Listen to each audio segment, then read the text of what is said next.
So this is an interactive session, so if people want to jump in and shout me down, then I don't think you're going to hold back somehow. Okay? But what I'm going to be talking about is the crisis communications. So this can basically be what happens in a cyber attack or terrorist attack, etc. We're pretty agnostic as to what it is, but everybody's familiar with that. If you're in the business you're in, every day sometimes seems like a crisis. So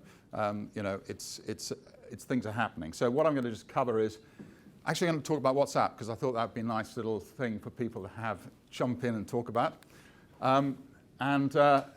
So I'm calling it 3 phases of a crisis. The mayhem, the management, and the making things great again. I think I borrowed that from somewhere. And but I had to think of 3 M's, and I couldn't actually find anything else except making something and things for doing it. And talk about Sentinel architecture and what takeaways we've got. So it's pretty good, WhatsApp. A lot of people in the crisis are using it. Even last year, the NHS, and the guy I know who runs all the crisis guys in the NHS, I had many meetings with him. And he actually kept on saying, yeah, we're using WhatsApp. And most of the people tend to sort of be somewhat embarrassed at using it. But actually it works, okay, for a lot of things. It's completely private. Chat more in groups. Yeah? Wasn't Yeah? until the other day. Yeah. I didn't even put a smiley there because I knew this room would actually get it straight away, okay? So, but the thing about it is that we have it in terms of who controls the groups, okay? And one of the big retail stores down Oxford Street, the guy running that said they had 36 WhatsApp groups set up, okay? And the problem with that is that the person who set it up, all right, is in charge of the group. And nobody's really managing who's part of that group. And then they discovered that actually some of the people in that group had left that particular store and were working for people down the road. And they were talking about what stocks they were bringing in, what designs they were bringing in. So the issue is that the management, from a company point of view, you're not in control of the game. So it's not available to the corporation exactly what's going on in those groups unless you happen to be a member of it. So, and there's no central control or auditability. So the thing is, it's very, very useful for chatting. But once you start to get actually the group getting too big, it becomes a problem. Everybody will have probably remember the Oxford Street knot bomb problem that in fact was put out there in the underground in the centre. And when that happened, we've got a system running in the Langham Hotel. And the guy who's running there has got a WhatsApp group of all various people around there, other hotels. And there were people at home watching Sky TV and all starting threads, all putting information in, other people saying this is what I've heard. So the problem is it got to the point where he couldn't understand what was going on. There was so much disinformation. So eventually he decided to walk out the hotel, go down to Oxford Circus and find out what was going on and come back to report to the group. So the threads can get very confusing, particularly in a crisis when you're saying what's the quality of the information. And from a GDPR point of view, WhatsApp to operate needs to have the contacts in your address book. So it says, can I have access to your contacts in your address book? And the problem with that is that if you've moved up, your staff have moved up the contacts up to WhatsApp, your data protection officer needs to have some of that information back because that's part of his job. He needs to make sure that he can retrieve that, all right, and you can't do that. But what you can do as an individual, you can actually now download that data of all the information, all my contacts from WhatsApp, right? But I've just left the company, so I've downloaded all the data. It's not actually available to the DPO, all right? So, controller or processor, and I sort of decided to sort of dig through the terms and conditions of WhatsApp, okay? That's actually what it actually says in the group for WhatsApp for Business, okay? So you have to make sure that everybody on your phone, all right, you've got the legal permission to be able to pass it up to WhatsApp, all right, when they come into things. Now, I very much doubt when we add contacts in our phone that we're going to make sure that everybody's got the legal right to move it up to WhatsApp because they're acting as processor. That's it for WhatsApp for Business. For the standard, all right, that's what they say, is that they are actually the controller and the processor, right?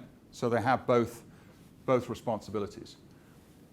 either way, it's a bit of a tough ask for business and privacy and things to allow all of this thing to actually be used when in fact we're now concerned about data and where is our data.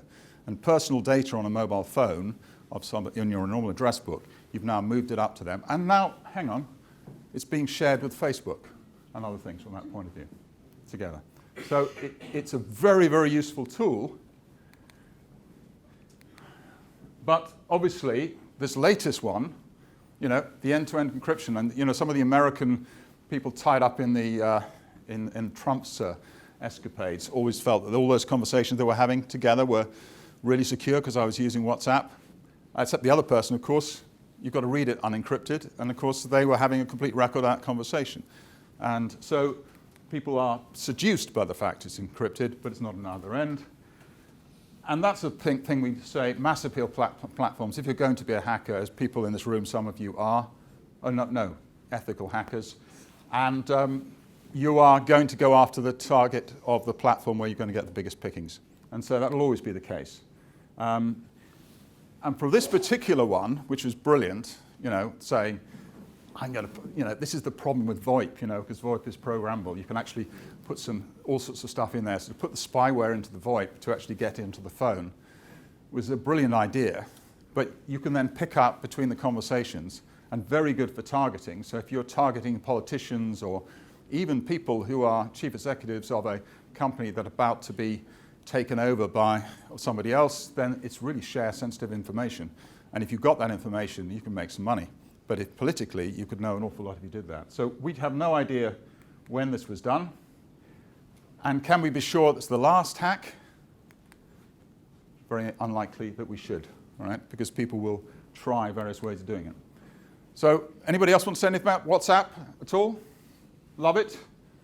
Concern now from a company's point of view. Should we be allowing our people to actually set up WhatsApp groups? I'd say no. I mean, from my experience, not for cyber side, but more for the litigation side, WhatsApp's a minefield. If you go to tribunal, they will ask for your phone, even though it's private, and that just opens a can of worms. Yeah. I mean, there's no record of those transactions. We deal with a number of law firms, and some of their Middle East clients are wanting to say, I only want to talk to you using WhatsApp. There are sort of commitments being made. They've got a real problem of saying, how do we work this way when in fact we need an audit trail of everything that's being actually said for our legal point of view. So it is actually a minefield from a legal point of view. Agree with that. So my 3 phases of a crisis, the mayhem, obviously, a lot of people say, that's inevitable. Chaos will happen. That first golden hour, we talk about it.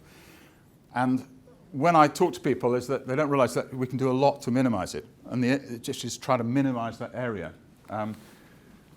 And it's the period when communications is most vital. So therefore, we have to have really resilient communications during that time. Suddenly, something's happened. What the hell's going on? So, this is the question that everybody's asking. We're trying to actually figure out if it's a cyber attack. Something's been things. We had it earlier on this morning, the session is saying, what is the investigation process to actually work out whether this, in fact, is a serious one? How do we actually find out about it? Who's going to be on the team to actually look at it? What are the right protocols? All of those things. These things have to happen incredibly quickly. And when you get to the management phase, it's when we understand what's happening, we understand the extent of the impact, and we know what resources we've got available to us. That's a much easier phase. People in the press, by the way, they love the mayhem phase, the journalists and everything else on a corporation. They think, that's great, complete chaos, nobody knows what they're doing, let's get to the chief executive, he's going to make a bad statement. All of those sort of things. They're particularly uninterested in the management phase, it's a bit boring for them. But the third phase, which I've called the make things great again, they sort of call the blame phase, because they want to actually saying who's the scapegoat to actually go after it. But so we know what that is, what we're doing, and then this restoration, confidence building, learning and strengthening, which is in fact in the last bit, is really, really important if we're going to get back. And how you handle all that will depend upon how much work you have to do in the last phase. And take Norsk Hydro's situation. I think that it's going to turn into a really good case study of the right way to do things. And they did a very good job in preparing. They did a very good job in communicating, even though they lost a lot of capabilities. But the the impacts of a lot of these cases are affecting, particularly in cyber, things in rather strange ways, particularly when I say the insurance industry. I just will take a small segue into that for a moment, because cyber insurance is what a lot of people talk about, saying, should we have cyber insurance? Okay? What's it going to cover? And some people think that they can just add on a phrase onto their normal business interruption insurance and that will actually work. But the cyber insurance industry is really in its infancy, all right? And it sort of can't handle things in the same way that traditional risk is associated with it, because they've got banks of data and things. And the difference is with cyber is that if you sort of have a flood in a factory in Chicago, it doesn't increase the risk of having a flood in a factory in Manchester, in the same group. It's a completely segregated risk, whereas cyber could shut down the whole thing. So cyber is actually a completely different insurance risk, and the insurance industry is really trying to get their mind around how do we deal with this. As a result, a lot of the cyber insurance contracts are pretty vague, and they've, so anything on that you've got to really look to see what's in the contract.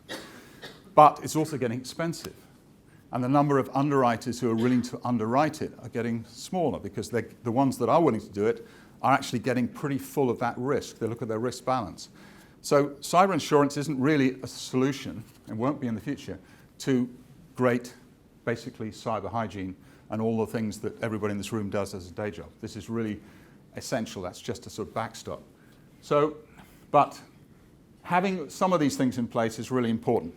So let's talk about the business continuity thing, which we deal with a lot of people in business continuity. So that's what I've just written as a sort of what business continuity is about, and it's somewhat different to what I'd say the response team, right? Business continuity is actually about saying how do we sort of get our business operational to a degree that we can cope with and get it back to normal, and whereas the response is in fact a lot to do with communications, and making sure you've got the team to fix things.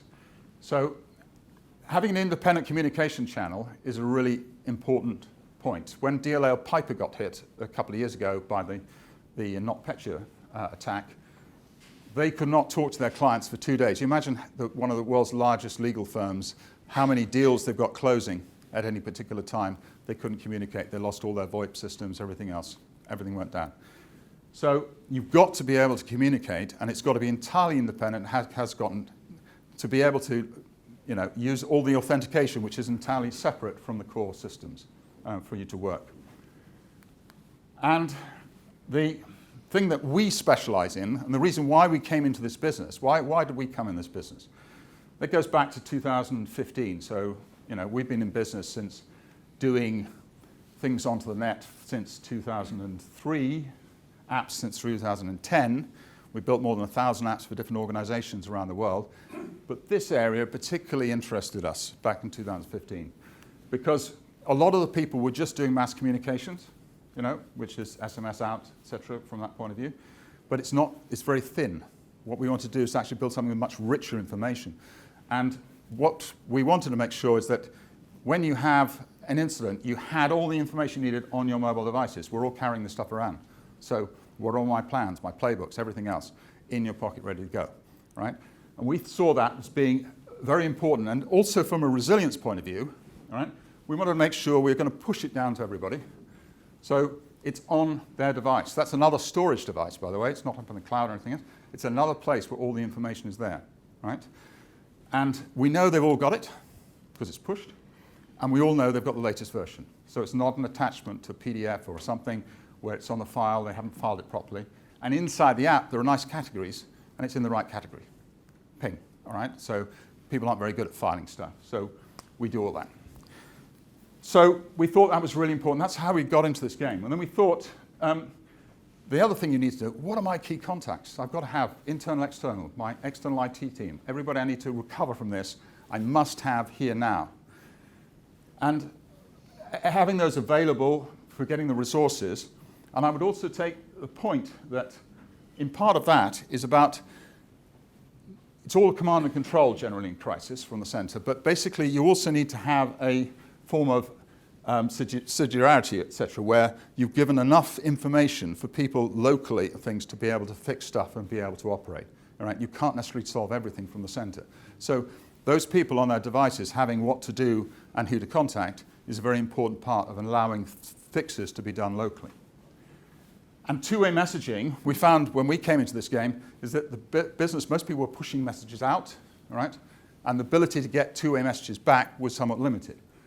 We also found that in many countries around the world, the return message system doesn't work. The telcos don't allow you to get the information back, right? So we had to make sure that we had multiple ways of getting the message back. The most reliable side was actually through the internet, right? So basically, we then get the message back quickly, because there's no point in having a message to say, are you safe, are you okay, if in fact half the messages are not actually coming back properly. So that's really important, and all channels are important, not just SMS, because people sometimes are sitting at their desks or away from their mobile phones and things, so you need to do that.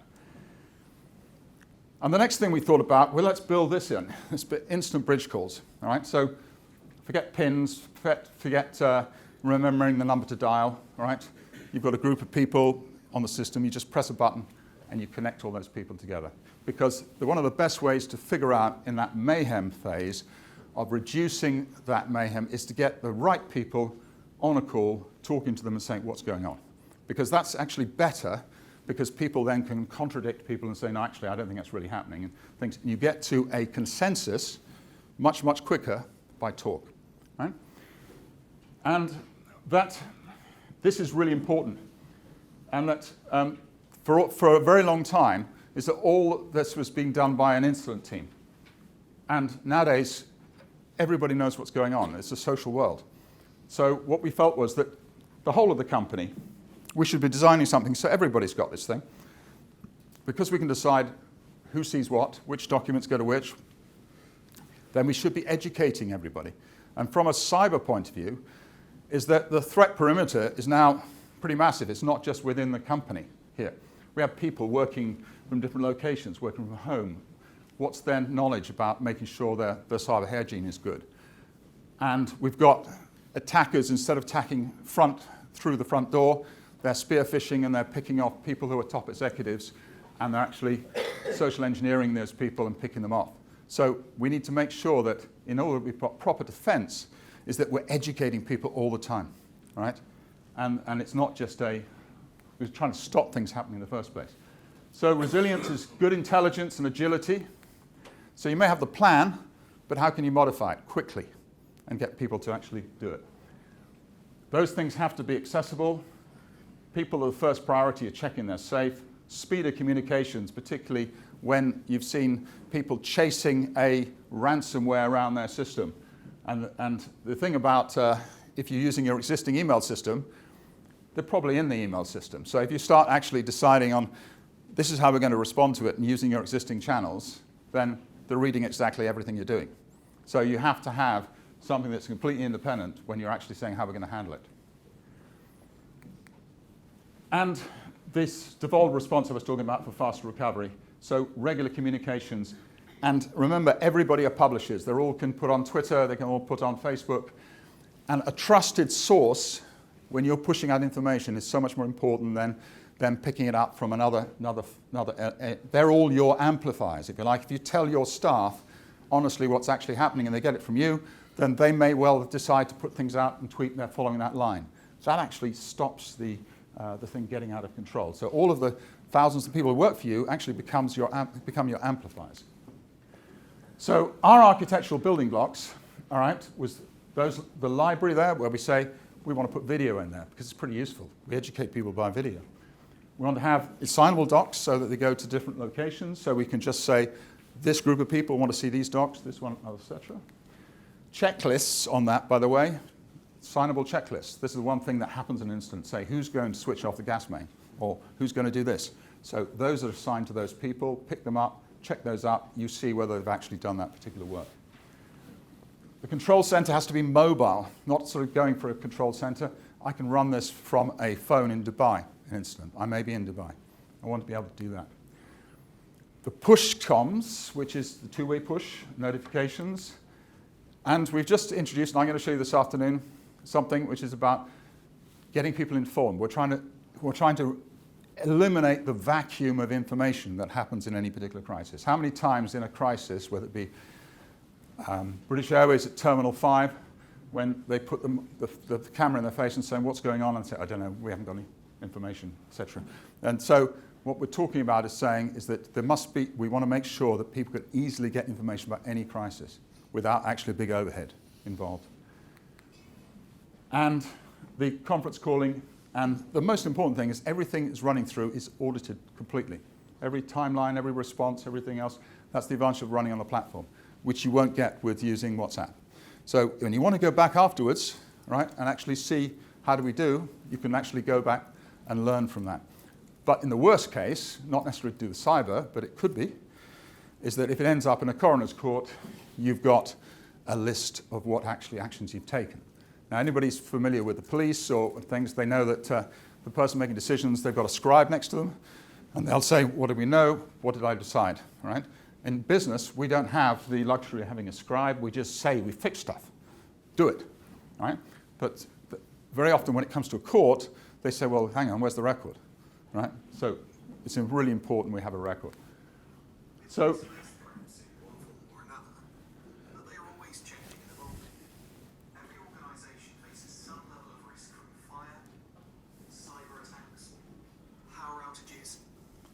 extreme weather, supply chain failure, terror, and any other threat to business as usual.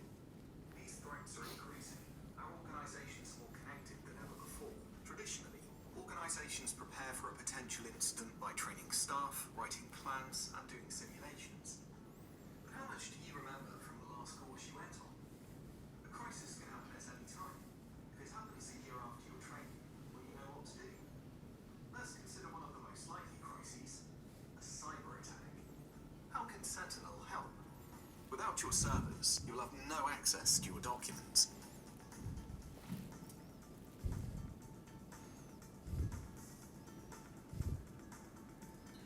And without an independent communications channel, even sharing basic instructions can be a nightmare.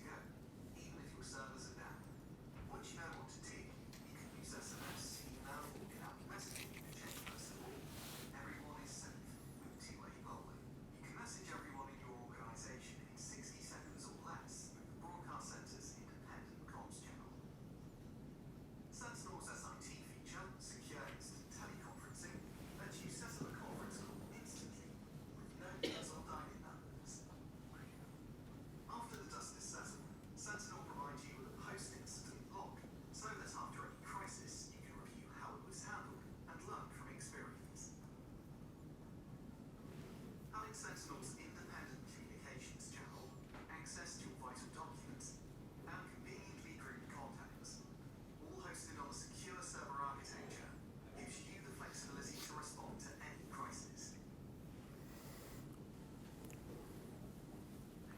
And one of the things that we did, different to pretty well everybody who runs these cyber systems, is that we didn't go for a traditional multi-tenanted system, right? Because life's changed, you know. AWS has come along, you know, and we can set up a cluster, totally independent cluster for clients, where we've got balanced servers and we've got separate locations and all that sort of things, and we've got load balancers which are moving it for failover, and they're mirrored servers. All of that stuff, which would cost a lot of money to do beforehand, we can now set up things. So every client we deal with has their own personal cluster. That means we can wrap whatever security is around it. Everything's encrypted at rest, encrypted over the wire, all of those sort of security elements. But we decided to do that, and actually it's paying off as a methodology, actually. I know that, you know, because you're not reliant totally on our protocols for everybody, where we've got a file structure within our things. Everybody knows where the data is. There it is, etc. And so it's actually an architecture which we chose, and because of people's concern about data, it's a very nice one. And we're working with some elements of critical national infrastructure, and that is a very critical point because they know exactly where that is. that is my friend, Mr. Ebenhauser, who invented the forgetting curve. He did that before the learning curve. All right, so he's famous for the learning curve, but actually he did this first. And actually, that's what really happens. That's why we do continuous training. The army does that, of course, and they just put that into muscle memory. All right, but most of us, we can't have that level of training. So that's why. Is this presentation for sharing? Yeah. Okay. We'll share the Yeah. presentation. I'll put it online, so you can just put it on a link. Okay. So.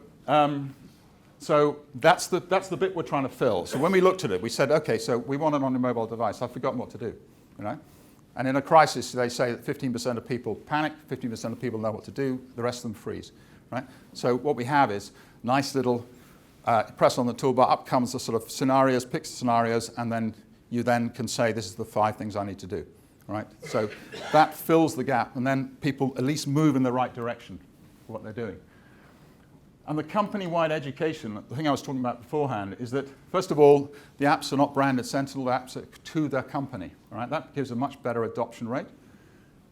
And what you can do, we've got consultants, and a lot of you are consultants, you can do sort of 52 things that are pushing out to people through the push notification every week to actually remind them about various things and threats and other things. And what that does is keep the whole of the company then informed and thinking about security, because it's not their day job.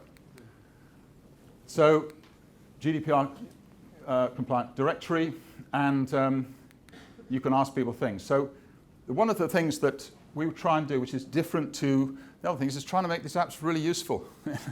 So you don't want to suddenly open an app up when it's a crisis and say, how does this work? So we've found that, particularly with our financial services people, you've got a completely compliant directory there with everybody's names, and just press a button and dial them out.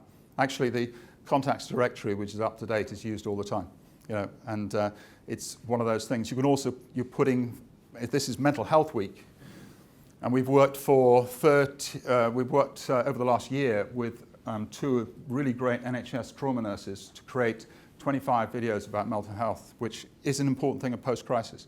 So you have self-triage in there. That's the sort of content that we've got inside the app. Sorry to interrupt you, because we were there in the morning. Yeah. Can we share those videos, or Yes. how? You let me know. I'll let you know how to share this, but it's really good because a lot of people, when they have a problem, all right, and we're now learning it's much more prevalent than we thought, don't necessarily want to go to HR, famous HR, department, etc., and say, look, I've got a major problem, because they think that might be a stigma or things to that. But what they have is the ability to click on that and say, actually, that's how I'm feeling. And it's actually reasonably normal, and I can get some help here and other things, and that's all done in the privacy things. Now, that's why we can put in stuff that's not technically crisis management, etc., but we want to make it really useful, because we want to try and make something that is sitting on their device, and it's got a valid reason for being there. And when a crisis does hit, they're familiar with it, bang, you've got them. And it's got all the capacity to deal with a crisis that you want to have, all right?